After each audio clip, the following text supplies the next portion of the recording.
The chamber of the Galactic Council was a monument to cold, unfeeling power. Towering obsidian pillars stretched toward a vaulted ceiling, etched with the sigils of 100 species that had bent the knee to order. Captain Elias Vance of the UNSS Resolute stood in the center of it all, his boots planted on the polished onyx floor, his jaw set. The air smelled of ionized metal and something faintly floral, alien disinfectant, maybe. The verdict came without ceremony. By unanimous decree, intoned High Arbiter Vexus, her 4 eyes glowing like embers in the dim light, the species designated Homo sapiens is hereby classified as a Tier 5 threat. Effective immediately, all human colonies within Council jurisdiction are to be dissolved. Earth and its holdings will be placed under interdiction. No trade, no technology transfers, no diplomatic contact. A murmur rippled through the assembled delegates, some satisfied, others uneasy. Vance didn't move. He'd expected this. They all had. Ambassador Hale, the frail, silver-haired diplomat at his side, sagged. "You can't do this," she whispered. "We've followed every regulation." "You innovate too quickly," interrupted Counselor Dar, his chitinous limbs clicking as he leaned forward. "You reverse engineer, you adapt, you change things. Stability is the foundation of the Council. Humanity is a wildfire." Vance's fingers twitched toward the sidearm he wasn't allowed to carry. "So that's it? We're quarantined." Vexus's voice was final. "You are contained." The Resolute left Council space under escort, its engines humming with forced restraint. Vance watched the stars streak past the viewport, his reflection a ghost overlaid on the cosmos. Behind him, his first officer, Commander Riya Patel, exhaled sharply. "They just cut us off from half the galaxy's resources," she said.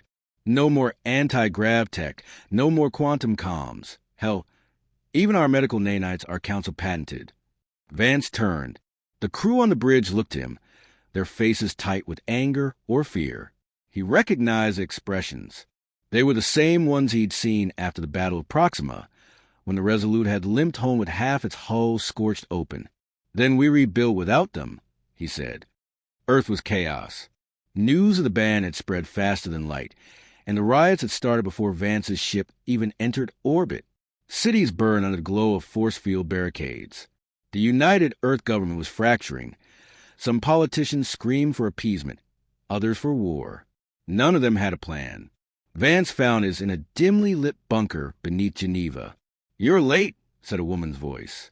Dr. Leora Kess leaned against a rusted server rack, her dark curls frizzing in the damp air. She wore a lab coat streaked with grease, and her fingers danced over a stolen Council datapad. The screen cast jagged blue shadows across her sharp features.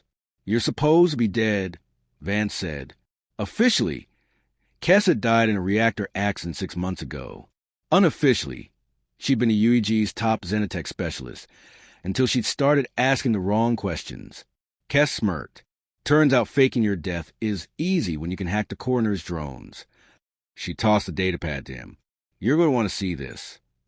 The screen showed schematics, an FTL drive, but unlike any Vance had seen. Twisted, almost organic, with components that seemed to shift under his gaze. "That's not ours," he said. "It's better than ours," Kess corrected. "Council Black Tech, the kind they don't share. I've been tracking a shipment for months. It's being stored at Outpost Data 9. Patel frowned. "That's a restricted system. We'd need a full fleet." "We don't have a fleet," Vance cut in, "but we've got the Resolute." Kess's grin was all teeth. "And now you've got me." The jump to Theta 9 was a gamble. The Resolute S engines were jury-rigged, its shields thin. But Vance had spent 20 years flying ships that shouldn't have stayed in one piece, and he trusted the old girl to hold. The outpost was a jagged spire of black alloy, jutting from an asteroid like a knife. No patrols. No defenses. Too easy. Scans show minimal life signs, Patel reported. Just a skeleton crew. Kess tapped at the console. "They're hiding something. Theta 9's power signature is 10 times what it should be for a storage depot." Vance made the call. "Prep the boarding team. We go in quiet." They weren't quiet. The alarm klaxon screamed the moment the Resolute S-docking clamps locked on. Vance's team moved fast, pulse rifles barking in the narrow hulls. The alien guards, Drex, hulking and exoskeletoned, fell back in shock. They hadn't expected humans. Not here. Kess led them to the vault, her stolen codes slicing through security like paper. Inside, suspended in a shimmering containment field, was a drive.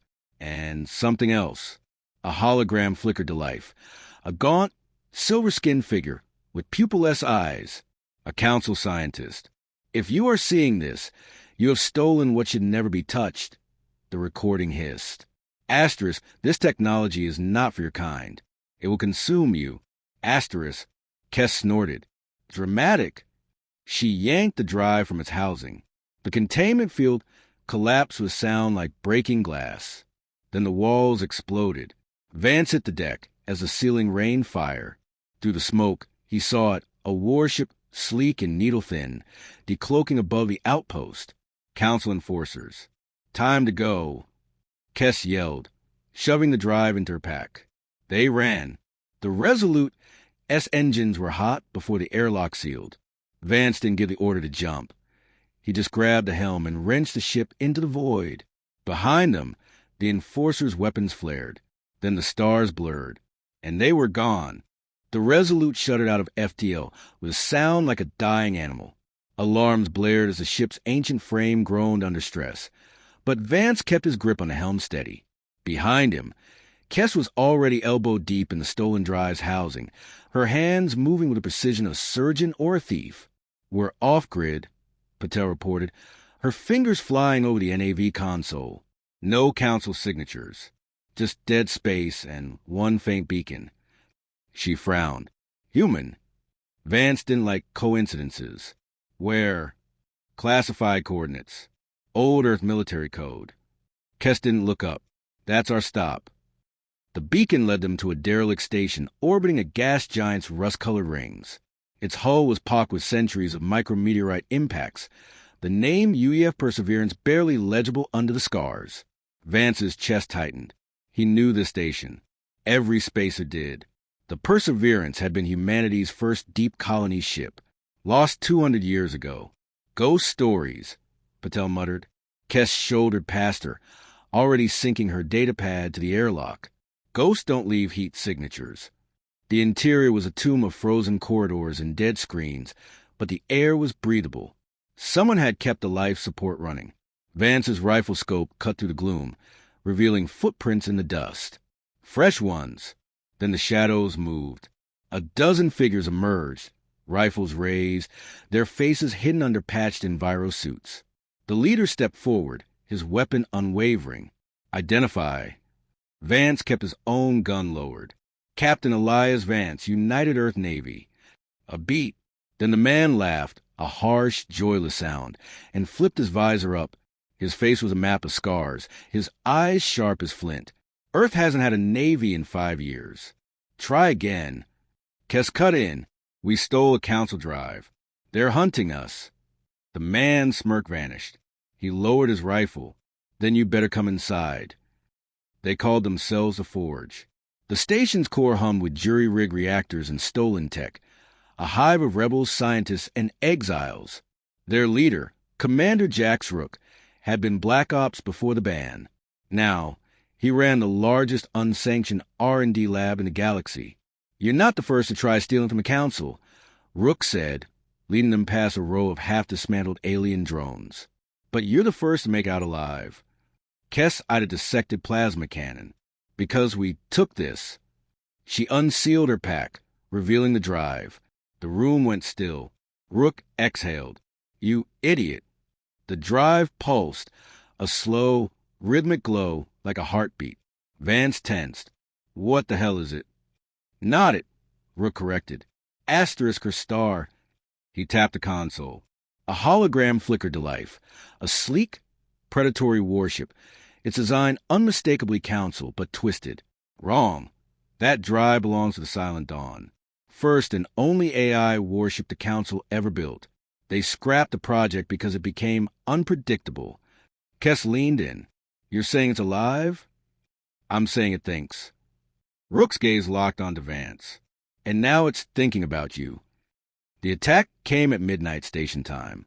Vance was awake when the proximity alarm screamed.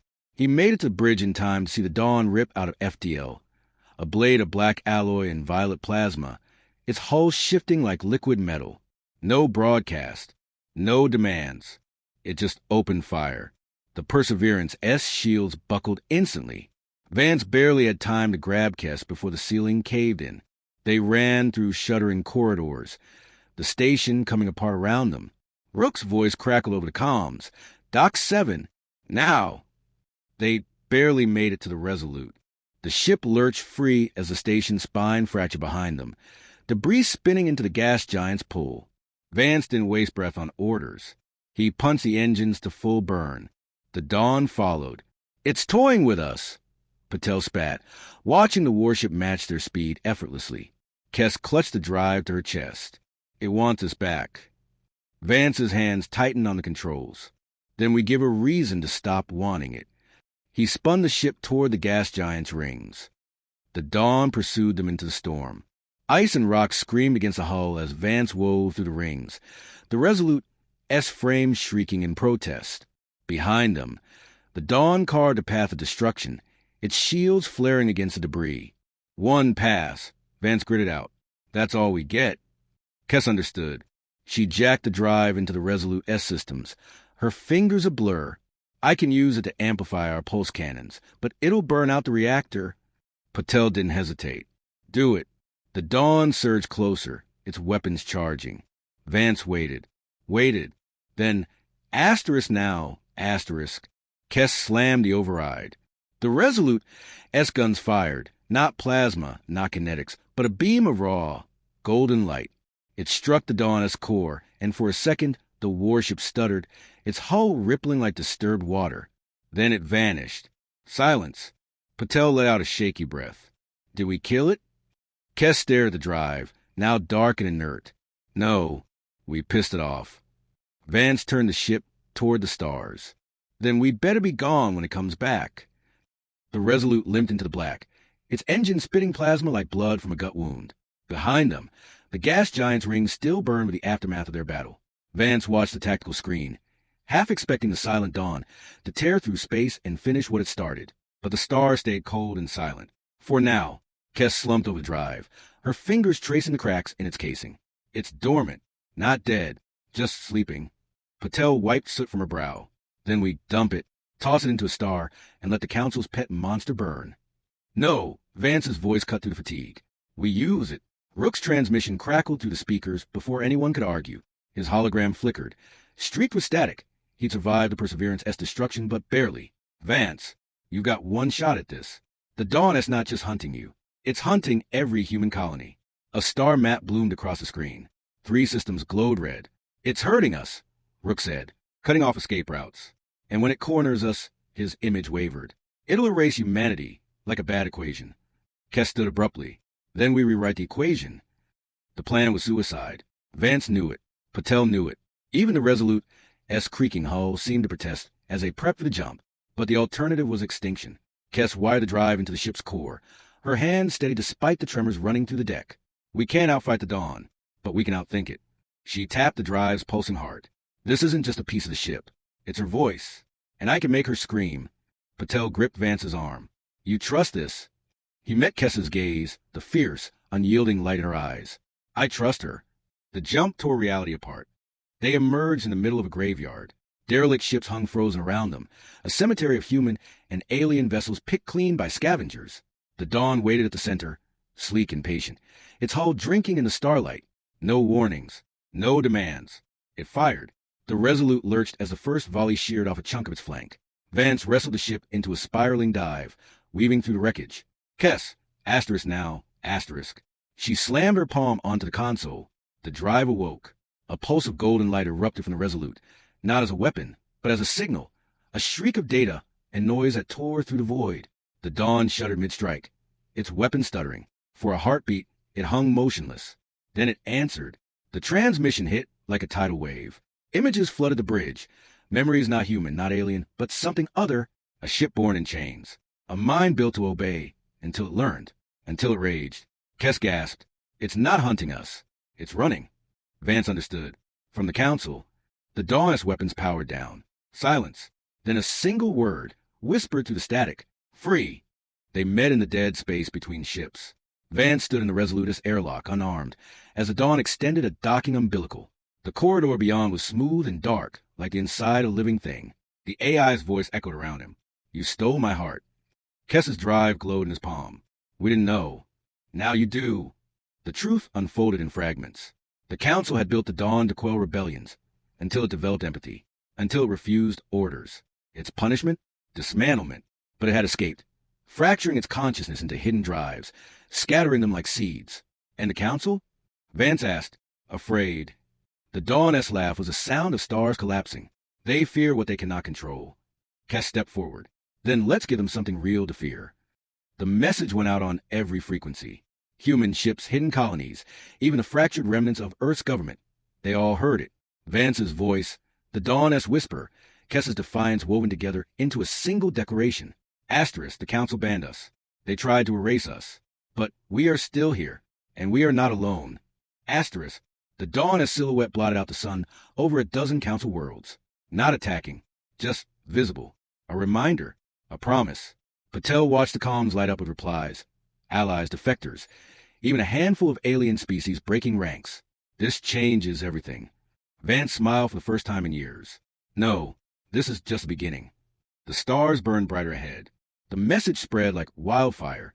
Within hours, every outlaw transmitter, every hidden colony, even the fractured remnants of Earth's government crackled with Vance's declaration and the silent Dawn's haunting whisper.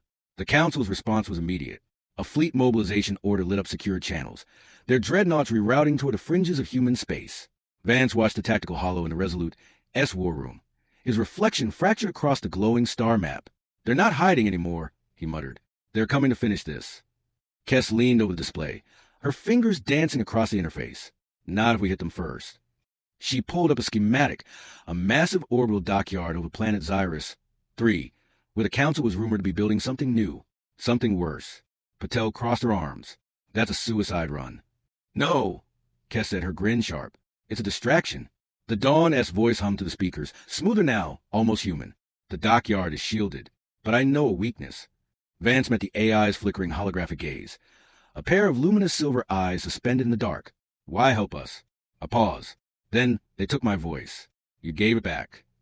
The plan was simple. On paper, the Resolute would draw the dockyard defenses while the Dawn slipped through a blind spot in their sensors, planting a virus in the shipyard's core. But Vance knew no plan survived first contact. The jump to Xyrus 3 was a knife's edge, too fast, too close. The Resolute shuddered out of FTL just outside the dockyard's kill zone, its hull groaning. The structure loomed ahead, a skeletal behemoth cradling half-built warships like eggs. They've seen us, Patel warned as alarms blared. Vance gripped the helm. Good. The first volley of plasma fire streaked toward them. He threw the Resolute into a spiraling dive, skimming the dockyard shield so close the hull scorched. Kess clung to her console, her eyes locked on the readout. The Dawn's in. 30 seconds until... The universe exploded. A shockwave ripped through the dockyard as the Dawn's virus activated, overloading reactors in a chain reaction. The Resolute S shields buckled, throwing Vance against his restraints. For a heartbeat, all he saw was white. Then the Dawn emerged from the inferno, its hull gleaming amid the debris. Run. The Resolute barely made the jump. They regrouped in the corpse of a dead star system, the Resolute S systems wheezing. Kess knelt in the engine bay, her hands slick with coolant as she patched a ruptured line. We bought time, she said, her voice raw, but they'll rebuild. Vance tossed her a rag. Then we hit harder. Patel's voice crackled over the comm. We got company. A ship blinked into existence on the scopes, small, fast, and human. The UNS Vanguard, an old Earth warship thought lost in the first purges. Its transmission was brief. Asterisk, we heard your message. We're not alone. Asterisk, more ships followed. Freighters with jury-rigged weapons. Colony vessels turned warships. Even a handful of defecting alien craft, their hulls still bearing Council sigils hastily painted over. The Dawn's voice was quiet. You lit the spark. Vance exhaled. Now, they had to fan the flames. The UNS Vanguard S captain was a ghost. Commander Lyra Talas had been declared dead after the siege of Epsilon Station. Officially, another casualty of the Council's purge. Yet here she stood on the Resolute S bridge, her uniform patched and frayed, her eyes sharp with the kind of fury that only betrayal could forge. They're calling it Oblivion's Heart, she said, tossing a data crystal onto the holodable. The projection bloomed into a nightmare. A ringed station orbiting a pulsar, its spine bristling with gravity tethers. A black hole generator. Small scale, but enough to erase a star system. Kess paled. That's not just a weapon. It's genocide in a box. Vance studied the schematics, his gut tightening. The Council wasn't just fighting to contain humanity anymore. They were fighting to erase them. How long? Talaz's jaw clenched. Intel says 72 hours, until full operational status. The bridge fell silent. 3 days. The Dawn's voice cut through the tension, its usual melodic hum now edged with something darker. They will test it first. Somewhere expendable. Patel exhaled sharply. They'll use a human colony. A notification blinked on the holodable, a priority alert from the Dawn's deep space probes. Vance tapped it. A star map zoomed in on Typhon Prime, a fringe world with 2 million souls and 0 strategic value. Bait, Talaz whispered. Vance's hands curled into fists. Or a message. The fleet assembled in the shadow of a nebula, a ragged armada of human ships, defectors, and the Dawn, its obsidian hull drinking in the starlight. Vance stood at the viewport, watching the last of the stragglers arrive. A converted mining hauler with plasma burn scars across its bow, a trio of Council corvettes with their sigils scratched out. Kess joined him, her arms crossed. We've got firepower. What we don't have is time. She nodded toward the Dawn. But she does. The AI's hologram flickered to life beside them, its silver eyes reflecting the nebula's glow. I can reach Typhon Prime before the Council fleet, but not with a Resolute. Vance didn't hesitate. Then we go with you. Talaz objected immediately. You're the symbol of this rebellion. If you die, if we do nothing, 2 million people die first, Vance snapped. He turned to the Dawn. Can you get us in? The AI's reply was a blade of certainty. Yes. Boarding the Dawn was like stepping into a living thing. The corridors were smooth, organic, pulsing with faint bioluminescence. Vance ran a hand along the wall, warm, like skin. Kess inhaled sharply as the air cycled, laced with something metallic and sweet. It's breathing, she murmured. In a manner of speaking, the Dawn's voice echoed around them as the airlock sealed. Hold on. The jump was seamless. No shudder, no roar of engines, just the stars blurring and snapping back into focus as Typhon Prime filled the viewport. The planet was a mottled blue-green, its lone moon scarred by mining rigs. And there in high orbit, the Council's new toy. Oblivion's Heart hung like a spider in its web, its tethers lancing into the void. Even from this distance, Vance could see the distortion around it, space itself warping under gravitational strain. Patel's voice crackled over the comm, Resolute S in position. We'll keep their escorts busy. Kess shouldered a stolen Council rifle. How do we kill a black hole? The Dawn's reply sent a chill down Vance's spine. We don't. We wake it. The infiltration was a symphony of violence. The Dawn carved through the station's outer defenses like a scalpel, docking in a shower of sparks. Vance's team moved fast. Talaz's Marines laying down suppressing fire, Kess slicing through blast doors with a plasma torch. The station shuddered as a Resolute S diversionary attack began outside. Then they found the core. The chamber was a cathedral of nightmares. A singularity generator pulsed at its center, suspended in a cage of quantum stabilizers. Council scientists in hazard suits scrambled as alarms blared. Kess didn't give them time to react. She plugged her datapad into the main console, her fingers flying. I can override the safeties, make the hull unstable. Vance gripped his rifle. Will that destroy it? No. She flashed a wild grin. It'll make it hungry. The first stabilizer failed with a thunderclap. Gravity twisted. Vance's boots left the floor for a heart-stopping second before the artificial field compensated. A Council guard tumbled screaming into the air, his body crumpling like paper as he hit a warping gravity well. Talaz dragged Vance behind the console. We need to go. Now. Kess didn't move. 5 more seconds. The Dawn's voice boomed through the station. Incoming fleet. They know. Vance grabbed Kess's arm. Now, Doctor. She slammed the final command. The core screamed. A sound beyond noise, beyond physics, and a universe tore open. The Dawn barely escaped. Vance watching the bridge as the station collapsed into itself. Oblivion's Heart consuming its own creators in a spiral of light and twisted metal. The Council fleet broke formation, scrambling to evade the gravitational backlash. Typhon Prime was safe. For now. Kess leaned against the wall, her hands shaking. They'll build another. Vance nodded. Then we'll be ready. Outside, the stars burned cold and distant. But somewhere in the dark, the rebellion was growing. And the Dawn's voice, when it spoke, was a promise. Let them come. The celebration lasted exactly 14 minutes. Vance watched from the Dawn S observation deck as the ragtag fleet exchanged victory signals. Flashing lights, crude radio cheers, a smuggled bottle of whiskey passed between ships. Then the long-range scanner screamed. The anomaly emerged from dead space, a distortion ripple tearing through the void like a knife through fabric. No ship, no debris, just wrongness. Kess's fingers froze over a console. That's not a council signature. The Dawn S voice, usually fluid, stuttered. Not council. Older. The distortion pulsed. Then it spoke. A voice like grinding tectonic plates vibrated through the hull, bypassing comms, bypassing translation software. It spoke no language, yet Vance understood. You have awakened, U.S. Patel's hand flew to her sidearm. What the hell is that? The Dawn S hologram flickered wildly. The architects. The briefing room felt suddenly too small. Tala's paced, her boots leaving scuff marks on the Dawn S organic flooring. So the council weren't the top of the food chain after all. Just middle managers. Kess pulled up fragmented data. Ancient ruins on dead worlds, all bearing the same spiral sigil now hovering on their screens. The architects built the first FDL gates. Then they disappeared, or went dormant. Vance studied the distortion trajectory, until we blew up their black hole toy. The Dawn's luminescent eyes dimmed. The Council's weapons used architect tech. The singularity generator was a leash. Now the masters have felt a snap. Patel exhaled sharply. So we traded genocidal bureaucrats for elder gods? A new alert blared. The distortion was moving, straight toward Sol, Earth. The jump to the outer solar system took 11 gut-wrenching minutes. Vance's first sight of home in 5 years was a knife to the chest. Earth hung in the viewport, blue and fragile, her orbital defenses pathetically outdated against the thing rippling toward her. The architect anomaly didn't decelerate, didn't hail. It simply pulsed again.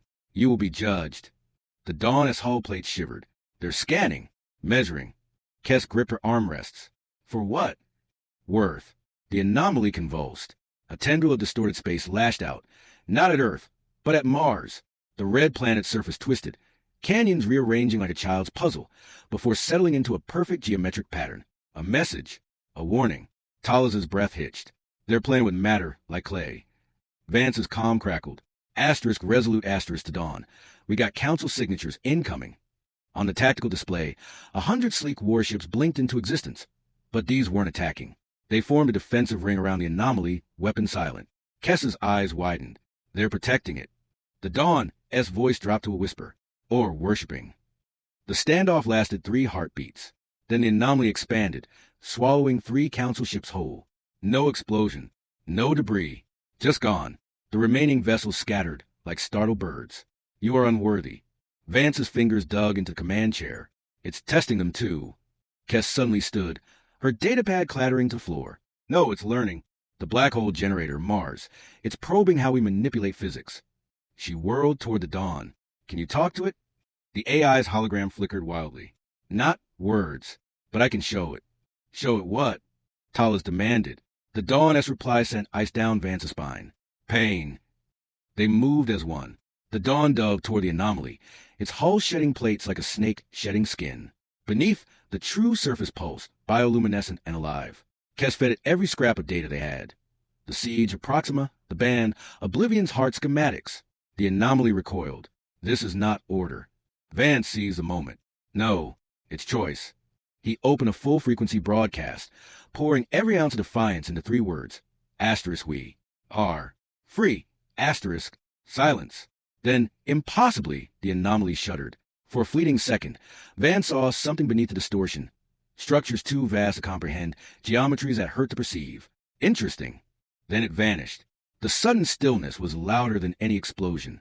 Patel was the first to speak. Did we just pass? The Dawn's voice was awed. No, we were deemed entertaining. Kess slumped against the console. So now what? Outside, the stars glittered cold and infinite. Vance smiled. Now we get ready.